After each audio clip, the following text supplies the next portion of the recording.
So today we have the honor of having Dr. Cristina Brito from the Nova University of Lisbon as our speaker. She has a bachelor degree in biology applied to animal resources and especially marine resources from the Faculty of Sciences at the University of Lisbon. She continued with a master's in ethology from the Institute of Applied Psychology and a PhD in history, focusing on the history of Portuguese discoveries and expansion from the Faculty of Social and Human Sciences at Nova University in Lisbon, which was awarded in 2010.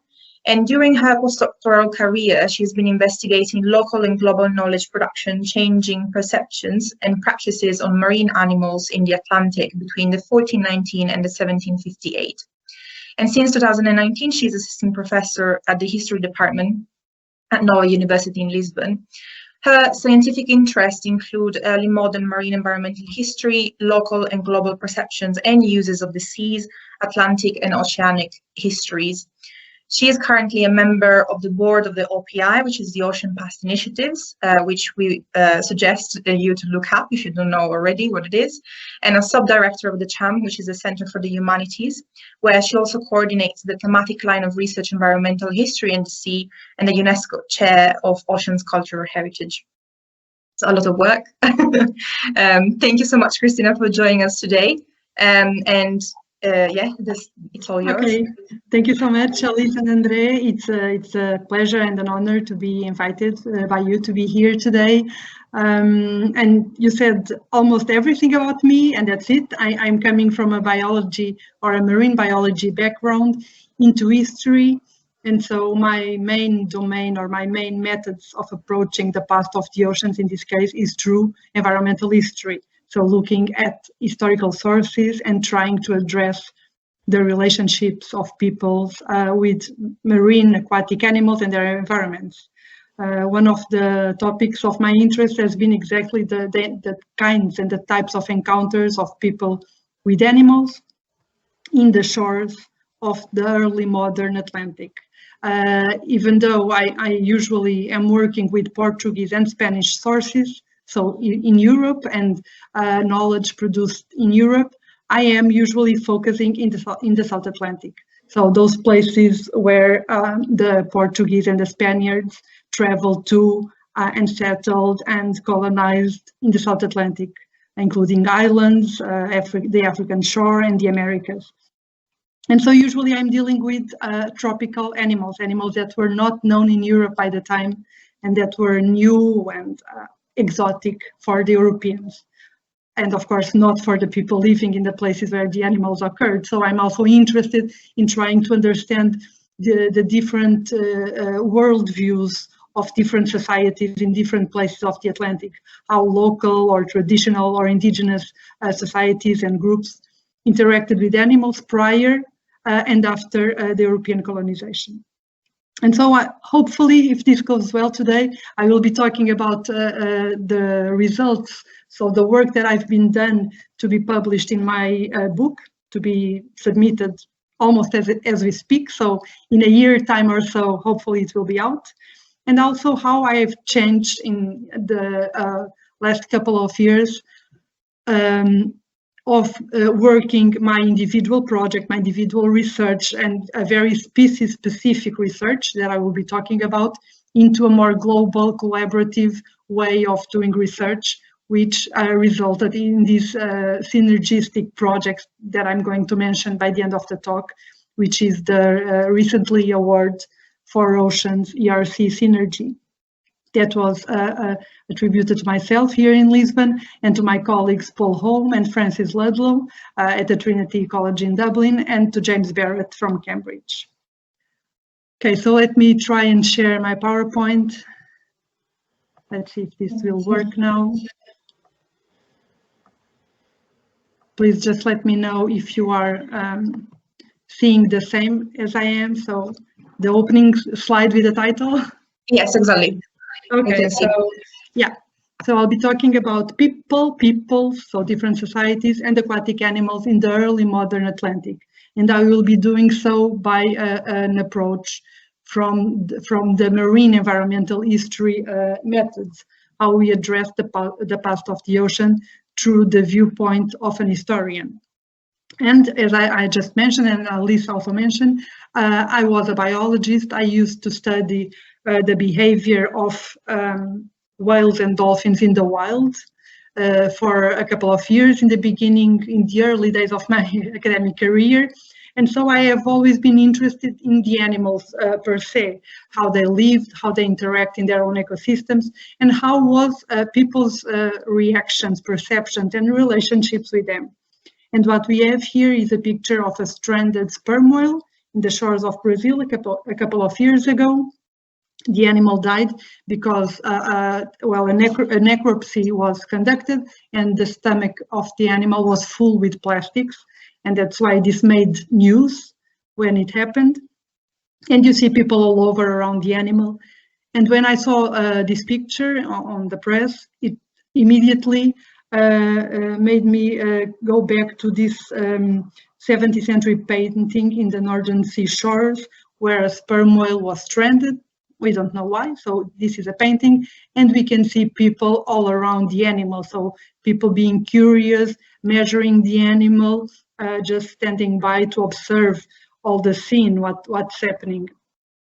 And I usually just play this game of overlapping the two images because, of course, we are not dealing with the same people, we are not dealing with the same historical context, not even the same geographic region or bioregion, but in fact, people do feel attracted by these animals as they did in the past. And so this usually is one of the motives why I do this. I try to understand the past of animal populations and how over time people's perceptions and interactions with them changed or not so much. So environmental history as a discipline or as a method or as a study tries to understand how humans have thought, they have lived, they have worked in relation to nature or to the rest of the nature or also to the non-human world through the changes brought by time. So how people interacted and impacted and learned with nature. Humans live in nature, so we are dealing with the historical relationships between people and the marine environment or the aquatic environment when we are dealing with marine environmental history. And try to understand how these interactions led to the creation of a certain idea of seascapes or shorescapes or even open waters scapes, if we will. So those places of encounter either in the open ocean or on shores or estuaries and mangroves and rivers where people encountered and lived with the animals and formed together with them their own ecosystem and way of existing. These are a couple of questions that usually we employ in marine environmental history. So how people changed or impact the marine environment, how natural populations and ecosystems changed according to human actions or practices on the environment, then how people eventually change their own ways according to the change that they perpetuated on the environment. So usually addressing historical patterns of change and historical narratives of change, both on societies and on natural populations. And also, is there an agency of the ocean, of nature, of animals? So how and if animals have influenced people's choices and people's practices over time or in a certain moment in time and in a certain region. As Jeffrey Bolster has put it in many of his publications, we aim at telling a sea story with the ocean, its ecosystems and species included. So this is a new approach to oceanic history. Some say it is in fact a way of doing history that involves interdisciplinary or multidisciplinary practices, where different disciplines need to be combined in certain cases, and where different ways of looking at historical sources should also be used. As another historian has put it, historians have written extensively about human cultures on top of the ocean, but rarely have they considered other species as significant actors in the creation of oceanic histories. While some authors pointed out the ways in which the ocean must be accounted for in well-established field of Atlantic history, for instance, marine environmental history has also the potential to help historians to recover overlooked oceanic worlds that embrace both humans and animals. So it is important for us to think about life beneath the waves and how it transforms our view of events on the surface. Try to uncover new historical actors and try to reshape traditional geographies and history. So I work with animals. Animals are my main subject of history, and I deal with large animals of the sea or the aquatic bodies. Usually I'm talking about marine mammals, whales, dolphins, seals, sea lions, manatees and dugongs, but I could also be talking about sharks, sea turtles, seabirds, and so on.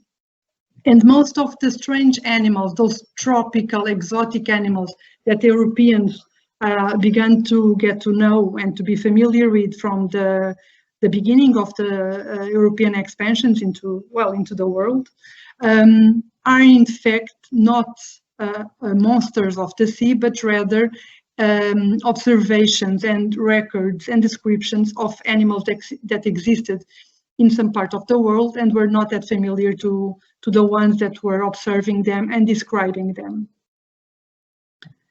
And also, besides animals, I try to focus on the materiality of the world itself where the animals live. So their habitats, if you will, those places of contact, usually between water and land, but we could be talking about the open ocean during the maritime journeys, but usually this place of contact where these two different worlds merge or collide.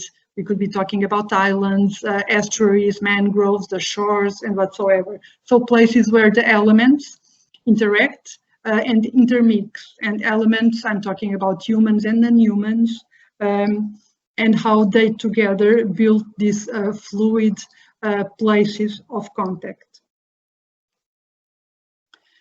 I'm an historian, so I just brought this here because it helps us to look at timescales and data. So the past starts yesterday, but usually when, I'm talking early modern period, which for me, again, this is also fluid frontiers when trying to determine chronologies, but for me, I'm usually working in between 1400 and 1800. So I'm dealing with historical data. And not coming into usually the kinds of data that people in ecology or using historical ecology use, such as data from fisheries and monitoring. So more recent data, I'm going a bit further back on time, but not as much further as using so far archaeology as a way of addressing these my scientific questions. So I'm using historical data and working with a series of very different sources, either documental sources, iconographic sources, or even material sources. The way of addressing the past of animal populations and the past of people's relationships with it make us go through an enormous amount of sources and documentation and documents, ranging from letters, natural history descriptions, log books, records of fishing, whaling, hunting, gathering, of trading, of course, including also poetry and literature produced at the time that we are considering. And iconography, we are dealing with images, illustrations that are part of the same documents, some usually natural history treatises or log books or something like it, but also iconography that is produced just for its own sake, so illustrations that are produced to be disseminated either locally or across the Atlantic. Also cartography, maps are a valuable source of information, not just because they offer us geographic information and details of the shores, but also because many of them are filled up with illustrations of animals, of fauna, flora, geography, monsters also. So they are an important source of information, and material sources. If you can see it here, this old lady is holding a whale bone that was found in a village nearby Lisbon, and I haven't so far done anything with this materiality other than just acknowledging its existence and in sometimes putting it into historical contexts. And so, while addressing animals in the past, I could be using these different sources separately or at the same time. And I just brought you here an example. We can see a documental source or a written source where we extract information from. We have an image of a sea turtle, but we also have an object. So a sea turtle shaped object that was used by indigenous tribes in today Colombia. And we can try to put all the information together and to extract ideas from past contexts that are not able to be done by just analyzing one type of source. We are talking about the place where Europeans were living and where they sailed from in the early modern ages. So this medieval and early modern period, not just in Europe, of course, all over the world, this idea of living in an organic world where people depended on the natural world to survive, for food for themselves, to feed animals, for protection, for keeping warm. So a total dependence on nature resources, and on climate also. And this idea of all the physical work and energy production being done by means of human and animal labor. As some has put it, we are talking before the pre-industrial times, of course, of a somatic society, a society or different societies that depended totally and exclusively from nature.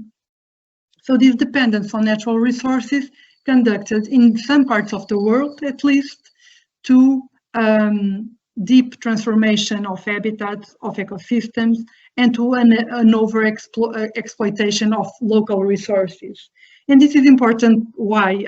Because I'm talking about Europeans going to non-European places, to other parts of the world. In this case, I'll be talking about mostly the South Atlantic. But the ideas that and the ways of seeing the world that were brought with them were, of course, built in Europe. This will be very important to understand different worldviews from different societies, but also their own nature views, how people see themselves within their local natural reality, and how knowledge production, how technological development is happening in this period. So for us to try to understand how, different people that have never seen one another met, in some cases understood one another, how some were appropriated by others, but also how nature, how resources, how the environment was also appropriated in this process of European expansion and settlement in other parts of the world. Okay, so I focus on early modern tropical marine animals. I'll be talking today about manatees or sea cows. By doing so, I am dealing, because as I mentioned, most of the sources that I work with are European. I'll be dealing with European aspects of living and interests, such as taste, preferences, and demands. I'll be dealing with the origin of their interests and their early motivations, either to understand nature or to use it, to exploit it, to extract from it. But I'm doing this European way of seeing and using the world in non-European waters. So Africa, the western shores of Africa and the eastern shores of the Americas. I'll be dealing with process of appropriation, learning, interaction, and confrontation, besides encounter, of course. And I usually try to put together this history or this narrative of change in the exploitation and the use of the aquatic resources by people. So this is a manatee. For those of you who eventually might not know what it is an herbivorous marine, aquatic mammal with just distribution in the Atlantic Ocean. There are 3 species of manatees. I will show you a map a bit further on. The African manatee, which occurs in Africa, the West Indies manatees in the Caribbean and the shores of the South America, and the Amazonian manatee in the Amazonas basin. And manatee has always been, for the people that lived in their places of occurrence, a very important resource. It was historically used by groups of people and societies that coexisted with them, and became important to Europeans from the moment on that they met, the animals, or they met the people that presented the animals to them. So the manatee became an excellent animal, but also a resource to nourish man, both in terms of being a food item, but also being an element usually locally of magic or ritual importance, and externally to their place, an element that helped in the building of knowledge of natural history from the tropical areas or subtropical areas. There are many descriptions of manatees from the moment that Portuguese settlers or missionaries or other people set their eyes on them. The manatee was considered a sea pig, a sea monster, a sea cow, a woman from the sea. And even though they are a fish, a large fish, a certain kind of fish, the descriptions from early on refer to the fact that they are fish that have a breathing process, and they and they breathe air also differently. So their way of reproduction and of breathing is different from the other fish. But still, it was a fish of the sea. It was a sea monster that was good to eat and kept for provision, such as salmon or cod in Europe. It was the most esteemed fish. It was called le lamatin, the manatee, the sea cow, manatus, and it was a monster because it was big. The body resembled, in the case of the females, those of of a woman. They breastfeed their calves, and his head, or the head, looked like a sea cow, the head of a cow. Of course, they are termed sea cows also because they fed on herbs or algae or underwater elements of flora, and that's why they are referred to. You have seen in the previous slide and also in this one the word guaragua or iguaragua, which is a Tupi word for this animal, for this fish.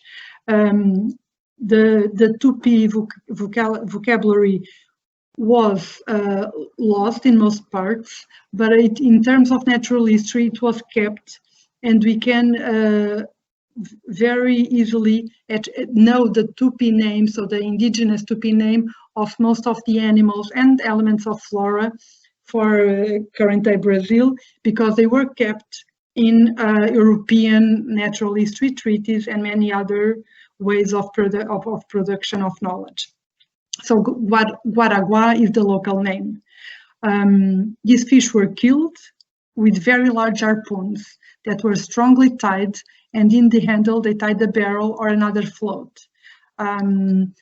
So there were many different methods to kill the manatees, to hunt them, either by using a hand harpoon, as much as whaling from a boat, using ropes, using holes where they would go in and then would be removed from them with nets or ropes. So there are many ways, but the harpoon seems to be the most common. And you'll see here on one side a man handing a harpoon, and here is the manatee. So it's the way of killing manatees, so the pêche du lamatin. And on the other side, you will see a recent picture, a photograph of a former manatee hunter, and he's holding again a hand harpoon, and we can see the resemblance between the two objects. The harpoons that were used to hunt are basically the same. So this technology is quite simple, and it kept being used over time. What we know is that local people, indigenous societies from across the Americas, where manatees occurred, used the animal for food. They used the skin to produce objects. They used bones as objects, as decorative objects, as ornamentation, but also in medicine and religion. And we can put together a list of uses that were given to this animal, so to the animal resource, that deal with the fact that they were a very interesting animal or a resource in all the aspects possible that you can imagine.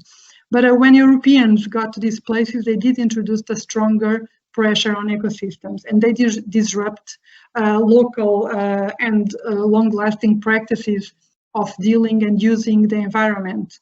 Of course, more intensive ways of exploiting, continuous form of labor, and in most cases, the use of these animals, so these populations that are local, that are tropical, that Europeans were not familiar with, depended not entirely, but mostly on local labor, on local knowledge, but also on enslaved labor from Africans that were brought from Africa to the Americas by the Portuguese and the Spaniards and other European nations.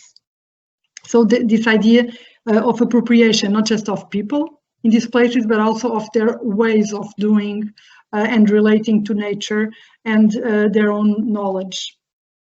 There is patent on practices, but also in ways of how perceptions developed. I just have this image here because sometimes I use the word animal, sometimes I use the word resource.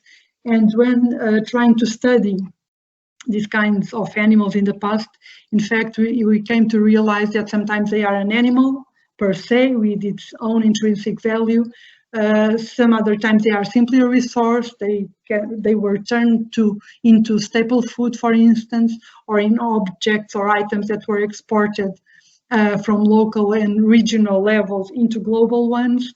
And so we are at the same time addressing practices and perceptions. And we have here another example of objects. They are in Portuguese collections, in the Ethnographic Museum and in the Academy of Science, showing a toy, an object shaped in the format of a manatee, and a necklace made out of bone of manatee that was used locally by indigenous in a certain part of Brazil, probably the Amazonian basin. These are probably we have no context for most of these pieces that are still kept in Portuguese collections, but they are most probably from the 18th century scientific expeditions that were put together by the Portuguese government to different parts of the world. Okay, so we have historical exploitation, we have practices and uses. We know that manatees were consumed for their meat, for their fat, for their blubber, and parts of the body were transformed into kind of a mix of fat and butter called mishira, which was then canned and transported from the South America into Europe, making part of global networks of exchange and of trading. But they were also very important elements locally in terms of, due to their medicinal qualities, but also due to magical and ritual practices that occurred in Central and South America, but also occurred in Africa. And then when we are dealing with these practices and these perceptions of the the mythical animal or the religious value of the animal, we will see that there are practices that developed in parallel in Africa and the Americas, and then we have the result of the syncretic mix of Africans coming to the Americas and bringing with them their own ways of viewing the world and relating to the world. So manatees, in fact, are both mythical and mundane, and we have here two representations that show us the animal on one side and the water spirit on the other. The names shown here are for African languages, so Kikongo, we have Nguluamazi, the animal, and we have Mami Wata, the water spirit. So the mother water that has many, many different representations. They are part of all traditions in Africa, and they are part of all traditions in the Americas, in different parts of Americas, but we can find in some cases the sources connecting them to an origin in Africa or in other parts. But what I wanted to show you is that the same animal has these two sides, both the mundane and the mythic in itself. So the animal, the Nguluamazi, is called that way in Kikongo as water pig. The Europeans call it woman fish, and it is beautiful in name but horrendous in form. Well, the author, which is an Italian missionary in West Africa, goes on describing the animal in detail and says that its name comes probably from the fact that it looked like the breasts look like those of a woman. And its meat is tasty, and so on. And there are long descriptions about the anatomy, about the format of the animal, but also about its qualities as food item and many others. And then we have the spirit.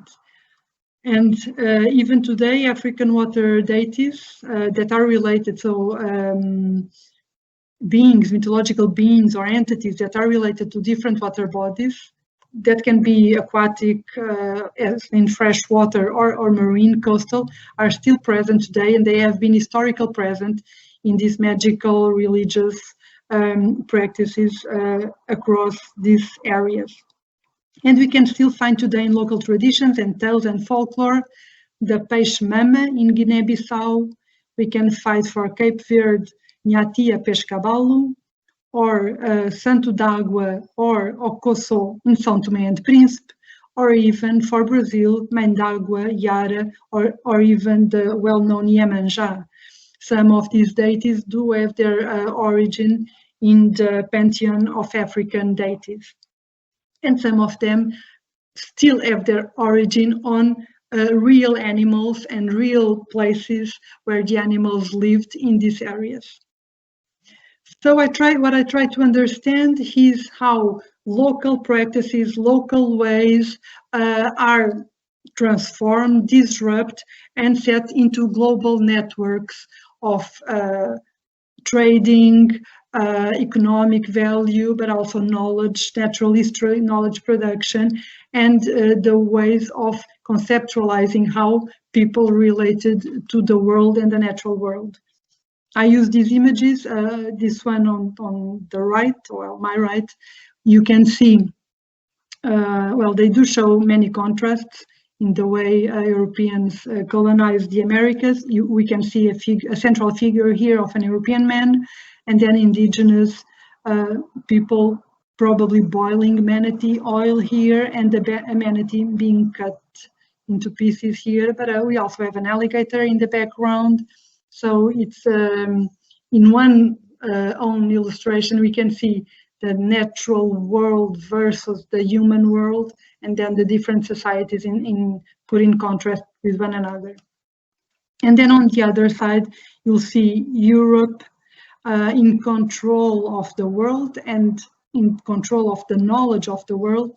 And we have here again an example of the tropical exotic nature that is being held now by Europeans. And again, this is a manatee here. Okay, so I try to relate historical information, historical contexts with current day perceptions towards the animal. I think this could help people try to act again locally in terms of conservation if we try to understand historical practices and cultural contexts of the different countries and societies and groups and individuals that lead with the animals even today. The 3 species of manatees are endangered, due to continuous hunting. So they were hunted, they continue to be hunted to this day, but also due to the fragmentation of their habitat, and their distribution range has been severely constricted over time. They are, especially in some places of Africa, they are very limited in terms of their distribution. I will show you a map. And even today in West Africa, but also in Brazil and other parts of Southern America, manatees are kept being used as a food resource, and some parts, and in Africa, in some parts of the animal, such as the heart or bones, are still used in ritual ceremonies. And they are an important part of nature and of traditional ways of living for local communities. And so this is important when people are trying today to implement national or international conservation measures into certain parts of the world. Memory conspires against nature, some say. And so I believe that a better overall understanding of the drivers, in this case of using aquatic bushmeat, could be essential to try to develop conservation and mitigation measures. We can, from the history side, try to offer a view on historical uses, traditions, practices, and this can provide an understanding of past, either faraway past or recent past, and current local uses, as well as the drivers in exploiting these animals. These are a couple of pictures from Nigeria very recently. A manatee and his calf, so a female and his calf, were hunted by a fisherman. You see the image here and here. I obtained this from the social media, so news were made about this. And the animal was killed. Was killed by a local fisherman because, according to him, he has never seen something like that. Therefore, for him, the creature was a sign of the end of time. So for this person, this was a monster, something that he has never seen before, and that's why he killed it. So trying to understand the intentions beneath some of people's practices might help in applying effective conservation measures. And as I mentioned, products derived from manatees or many other aquatic mammals are still used today for human consumption, but also for non-food purposes. And again, these pictures were shared as a way of showing that practices are very different in different parts of the world, and sometimes conservationists need to not just educate others, but also to be educated on the ways and the drivers of some practices still taking place. Okay, so these are the current areas of distribution of the 3 species of manatees. So we have in purple here the West African, in blue the West Indies manatee, and here in yellow, I think, the Amazonian manatee. Currently, they mostly do not overlap in the Americas, except sometimes here in the mouth of the Amazon. But historically they did, and when we are dealing with historical information, records and data for the Portuguese America, the colonial Brazil, sometimes we need to try to understand if we are dealing with one species or the other. If we are talking about Africa, of course we know what is the species. Written records sometimes are not fully detailed for us to try to grasp what taxonomic group, what species we are dealing with, and sometimes we need just to use large categories such as whales, dolphins, seals, sea cows, and so on. In this case, mostly due to their distribution, we are able to understand what is the species that we are dealing with in historical information. One thing that we do is try, so this is a current distribution, and this is our historical, not georeferenced, but approximated geographic locations of manatees in the past, ranging from the 16th mostly to the 18th century. And what we can see is that, well, they do overlap with current distribution, but if we go down the shores of Brazil to the south, we will see that we have descriptions for the 16th up to the 18th century, if I'm not mistaken, that shows that the past distribution of manatees was further south. So we can try to get a kind of a hindcast of the past distribution range. We can try to do that for abundance, occurrence of animals, based on descriptions, but also numbers of captures, and we can try to put this into their historical and cultural contexts. So try to understand at the same time the past of the animal populations and the past of human societies. This is something that people tended to do over time. These are two records from middle 20th century that show indication of manatees and their distribution. And on this side, we can see that historical sources and authors were used to try to give an indication of where manatees occurred in the same region. And this is what we are trying to do, to try to overlap this information with geographic information. In this case, this is just one layer map. We have an historical cartographic element, and we overlapped current day distribution. You'll see here in blue that the shoreline is not exactly represented in the past. This is an 18th century map.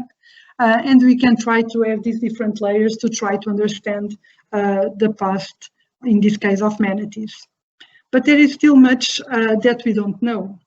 There is a lot of information still needed to be filled for different parts, not just the Atlantic, but the world.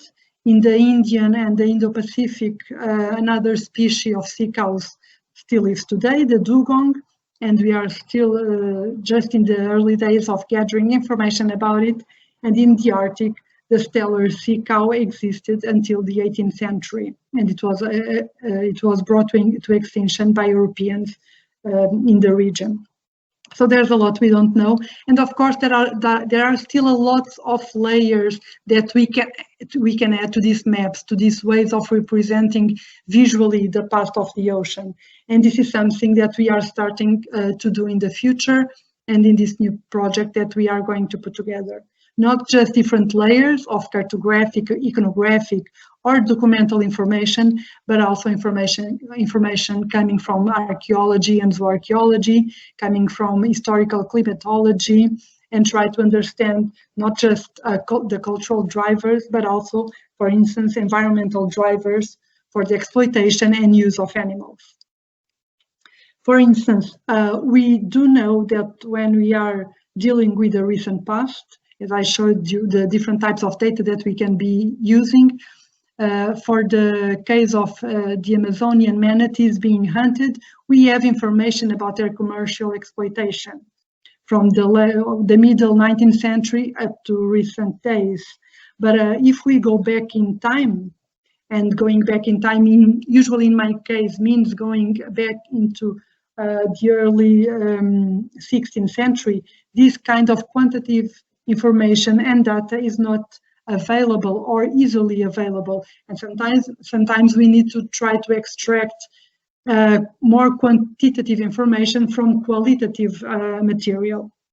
So this is something that the new ERC Synergy for Oceans will allow us to do, not just to go further back in time, and we are dealing about 2000 years prior to industrialization, and also going global, not just working in a certain region, but also to grasp the full, the global occurrence and past of animals, animal populations, and the ways that people dealt with it. What we are going to do in 4Oceans, this is the Synergy project that refers to the human history of marine life. We'll try to dig and mine data that allow us to have a global view of the ocean. We'll try to address how knowledge was produced and allowed for people to exploit, to extract more or differently from the ocean.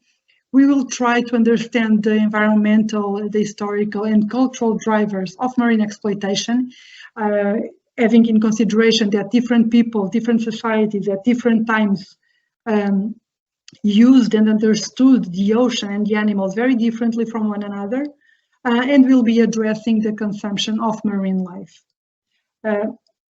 The project 4Oceans will start in July 2021. It will have a span of 6 years, and over that time we will be addressing, so myself, Paul Holm, Francis Ludlow, and James Barrett will be addressing from our own perspective, integrated in a collaborative way of addressing these research questions that we have here. So we are talking about environmental history, historical ecology, zooarchaeology, historical climatology, economic history, among many others. We will try to understand or have an answer to these questions. When and where was marine exploitation of major significance to human society? How did socioeconomic, cultural, and environmental forces drive or constrained or enabled marine exploitation? And what were the consequences of marine exploitation for societal development and for the oceans themselves? Early on, and by the end of it, we expect to have this atlas, this global atlas of human exploitation of the seas. That will be an open access shared platform to conduct research, but also for all of those that might be interested in these topics. Myself, I will keep on studying animals and people from the environmental history perspective, mostly trying to understand how humans have thought and believed and written and represented their relationships with the rest of nature, in particular with the ocean. The agency of nature and the agency of animals are a big question for me, so I'm interested in trying to understand how animals influence people's choices and people practices over time or in certain regions. And one of my aims is try to get the natural and the cultural world together in one own system, so humans, either peoples or individuals, to be seen and used as ecological actors on one side, and animals or nature to be considered as active agents in the co-construction of history. That's one of my main goals. And that's it for today. We still don't have the project going, so we don't have a social media or a website as yet, but I leave you here with my own contact, my email, and some links for the research that we conduct here at CHUM, the Center for the Humanities, at Nova University. So I'm more than free to answer some questions now or in the future. If you have any question, any comment, anything that you want to share with me, I'm open to receiving your emails, of course. So that's it for now. Thank you so much for listening.